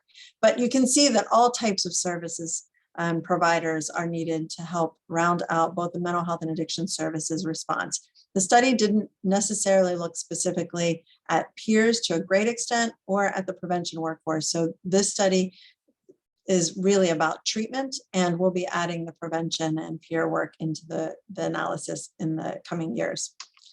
On the next slide, you can see this gap between demand and supply, and the supply of workforce really was not meeting the demand over the past period. And certainly we know that that gap is continuing into the future.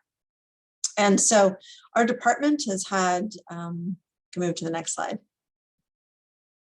This is just a quick look at how you can see that it's not just a retrospective look, but prospectively, if we stay on the same path that we're on today, this is what the supply and demand will look like over the next several years moving into the future. So on the next slide,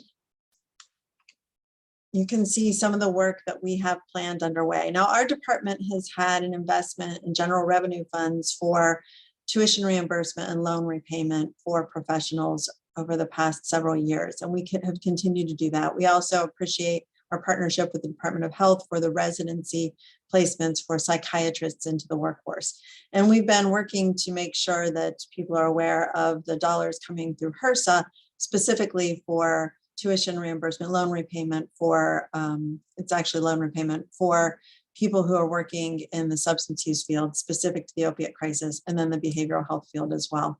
But we know that we need to do more. And we know, as I talk about growing that community capacity, we've been responding to people living with and for mental health, illness and addiction, their family members, the community planning and the provider partners, in really investing in strategies that will help us have more person-centered, effective approaches for children, youth, adults with mental illness and substance use disorders.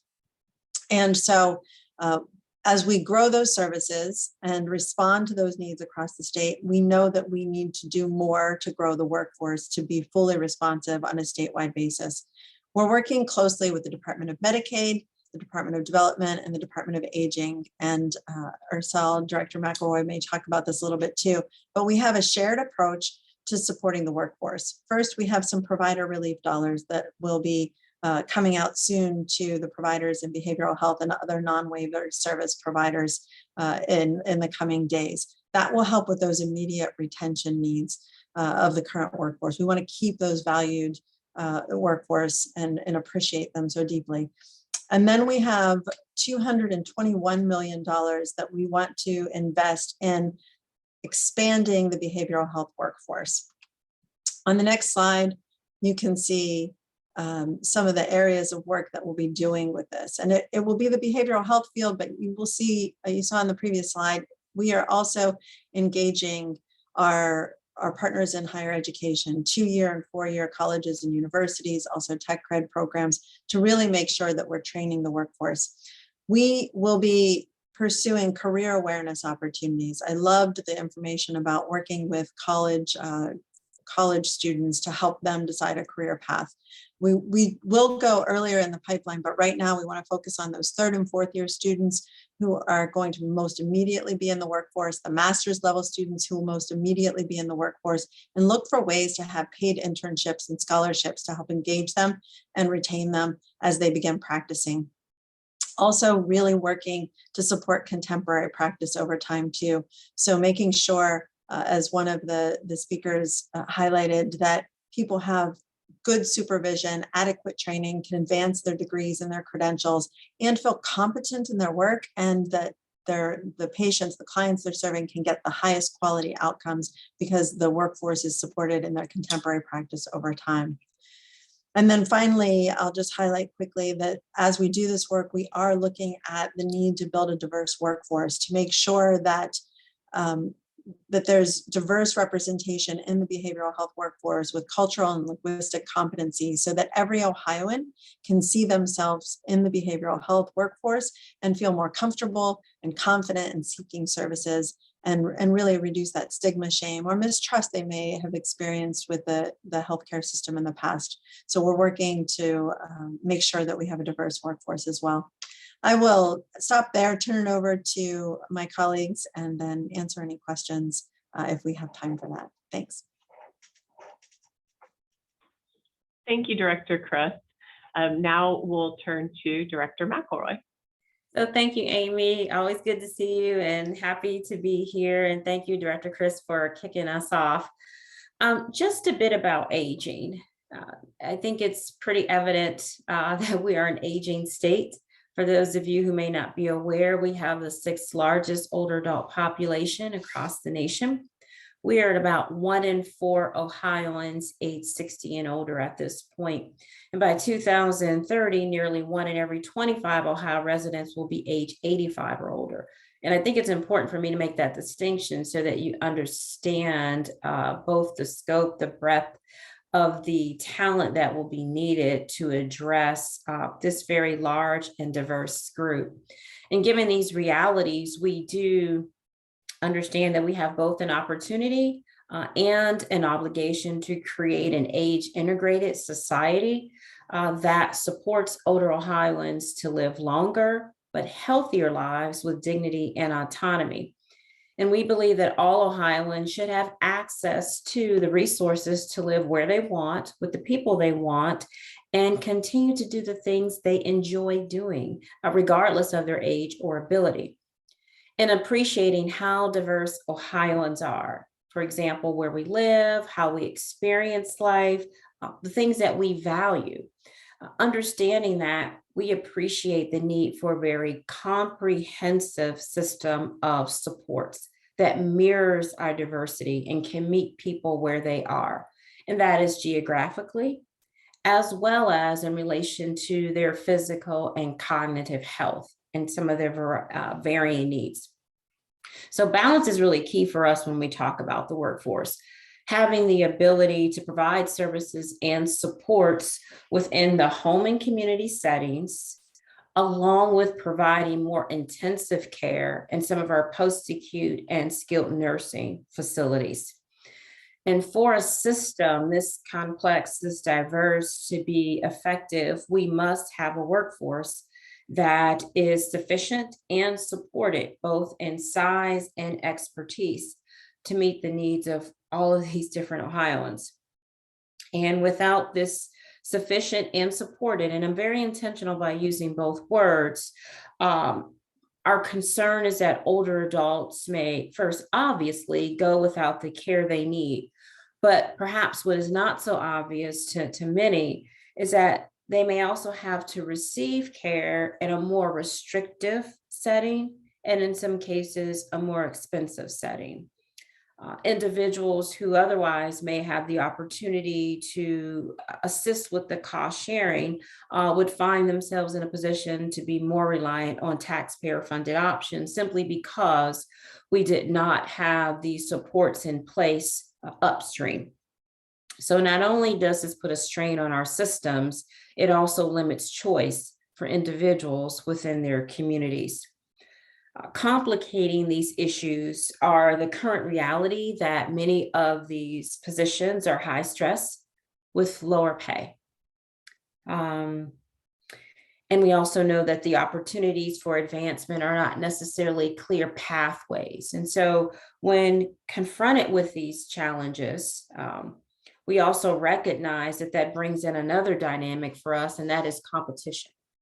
We have other sectors that are able to provide more attractive salaries, perhaps better hours, better career pathways and opportunities that again put us in a situation where many of our staff are siphoned off. So how do you recruit and retain in the long-term care sector? Because we certainly need the numbers, but in addition to the numbers, we need to have the right people.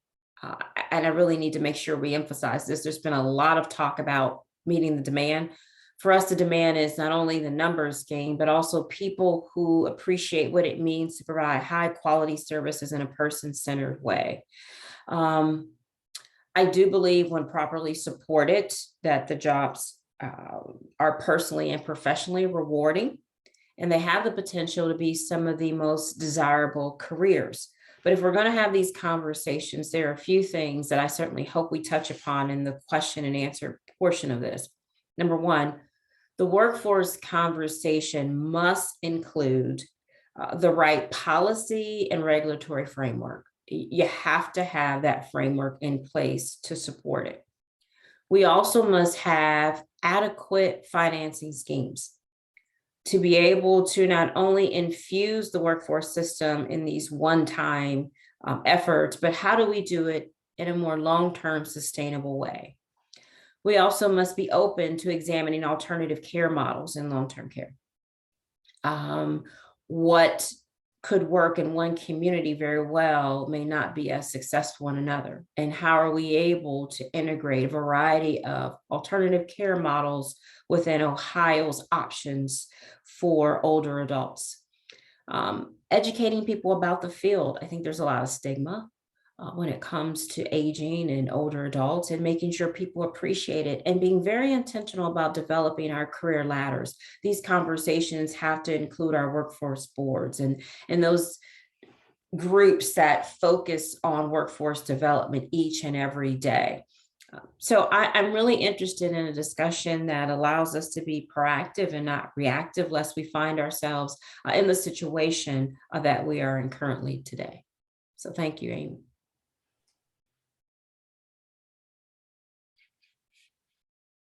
Thank you, Director.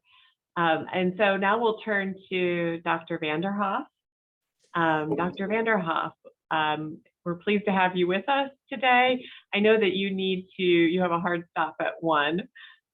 So we'll make sure that we give you an opportunity to respond to questions first. Okay. Go ahead. Great.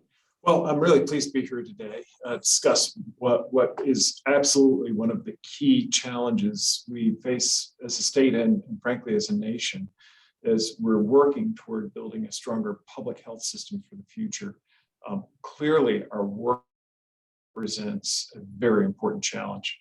Now, as we look back, I think we'd all agree that it's been a challenging 2 years for everyone. Right now, however, we have, I think, good reason for more hope. In the aftermath of this most recent Omicron surge, we really seem to be headed toward a new phase in dealing with COVID-19 as a more endemic illness, one that ebbs and flows, but due in part to vaccinations and now more and more therapeutics, is more manageable, especially illness. And I think this is helping Ohio's public health workforce breathe a much needed sigh of relief. But to be clear, public health workforce challenges and workforce development were a concern before the arrival of COVID-19.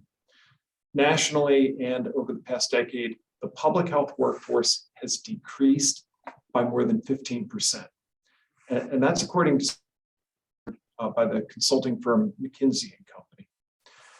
The COVID-19 pandemic has only then exacerbated some existing challenges, but it's also helped to illuminate some of those gaps. The pandemic has really reinforced the need to strengthen our workforce so that we're ready for the next crisis. And I think most importantly, to help us support our everyday mission of advancing the health and well-being of everyone in Ohio. Now, as we look to the future, COVID-19 and just general infectious disease mitigation are going to be a big part of our work in the Department of Health. But we have major health initiatives that also need our focus that go beyond that if we're to improve the long-term health outcomes for Ohioans. In Ohio, we have resilient public health workers who are extremely dedicated to our mission, but like so many others in the healthcare workforce, our workforce is tired. And this pandemic has really tested our strength and our resolve. Nevertheless, our public health workforce at the local and state level have really continued to give their all in helping to save lives. We've had to work extremely hectic schedules to keep pace with the demands. And that's been going on for 2 years now. Keeping up this pace for such an extended period has really led to a lot of fatigue, burnout, mental health concerns for so many. And as a result, we've actually seen some choose to retire or leave the field early. Now, in more extreme cases, we've even seen disagreements over COVID-19 protective measures that have manifested in a number of ways. Sadly, things like stories we've heard about healthcare leaders and workers being harassed or even threatened in doing their life-saving work. Now, all that being said, there's no question there have been days where it's been hard to keep our heads above water, but we're continuing to seek new approaches and innovative ways to address some of the staffing challenges in public health. And we're really grateful for such a dedicated and frankly resilient group of people who work in our field. Great. Well, thank you, Dr. Vanderhoff. We had a question earlier in the program about the need for interdisciplinary training of the public health workforce. I'm wondering if that's something that you could comment on. Yeah, no, I think that's been very, very clear. There's more and more opportunity for interdisciplinary training and development. And if you look at the work that is going on today in public health, I think more and more you see at a frontline level, so much more of what we do is in fact delivered through that interdisciplinary lens. Moreover, I'd go a step further. The three agencies that you have here today for this panel, we work interagency, interdisciplinary level, unlike ever before. And the dividend has been nothing but positive. So I think it's a good observation. I think it's something we agree with and something that we're leaning into. Great, thank you. Director McElroy, there were quite a few comments a bit earlier about the quality of the direct care workforce and even the person-centeredness of services provided through AAAs and related provider organizations. I'm wondering if you could speak to that and any efforts underway to focus on quality and person-centeredness. Right, so that's a very interesting point. One of the things I think it's important for people to know that in the state of Ohio, we have different care models. And One of my observations in assuming this role is that the different care models based upon their financing scheme had different requirements. And what's really important is that we have a requirement for some consistency in what we consider to be quality metrics. We have hired on staff someone who's a PhD to help with the development of what those quality metrics should be and how do you measure. This isn't just about outputs, how many people we have a chance to see, but did it really move the needle? Did people receive the things that they needed? Did it help people to stay home longer if that is in case what their desires are? We also work very closely, for example, with Scripps Gerontology to help us in designing for example, customer satisfaction surveys. We also work closely with the providers to understand ways to help improve their services. So I want to assure everyone on the call that this is a priority for me to be certain that we have really, really good quality metrics and we're not just measuring output. Right, we have, and lastly, when I mention these different schemes, it's important for everyone to understand we have a managed care scheme, we have, as well as a fee-for-service scheme. We have, in some places, there are local levies that provide services that are not necessarily or directly connected to the department. We have Older Americans Act. There is just a considerable amount of different models, all of which, from my perspective, we need some bit of consistency on what we consider and what we measure as quality. And that is a priority for us. Great. Thank you, Director McElroy. And Dr. Chris, if you would like to round us out here, bring us home with any final comments you have related to quality of care and patient-centeredness or person-centeredness. So, you know, one of the things that we've really been emphasizing is quality of care, and that's certainly direct care, like Director McElroy was talking about, but also prevention services as well. So, and peer services.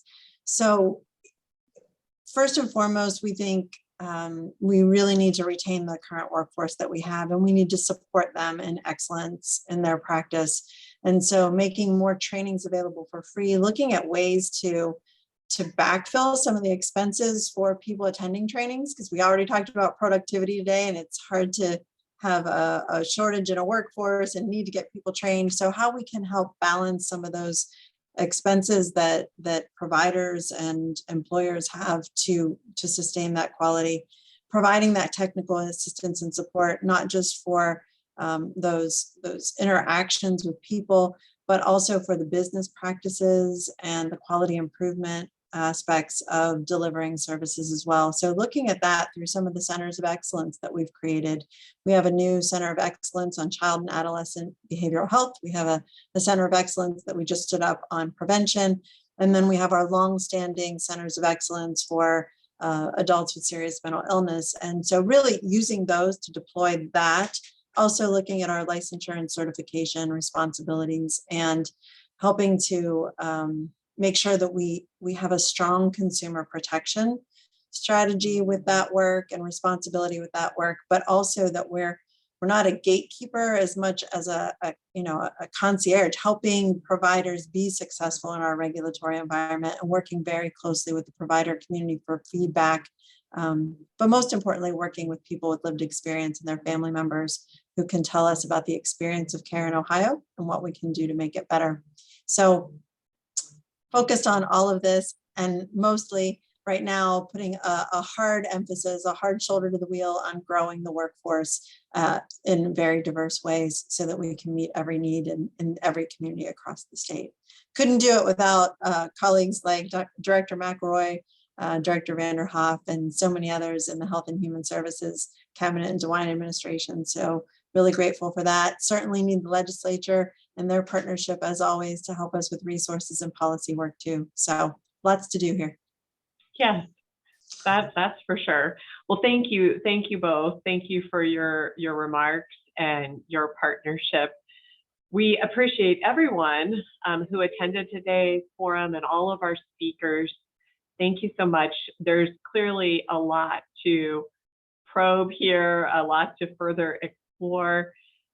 We will be giving thought to everything we learned and heard today, and look forward to staying in contact with all of you as we partner to make sure that we have a workforce that can drive us to our vision of an Ohio that is healthy and well, and that serves all of us. So thank you so much for your time. I believe we will be following up with a brief survey after today's forum, so we'd appreciate your participation in that survey. Alana, are there any other housekeeping details that I need to take care of before we close out? I'm going to launch a quick poll question, and after you answer that, I will go ahead and end it for the day. And I want to thank everyone for being here. Thank you. Have a great day.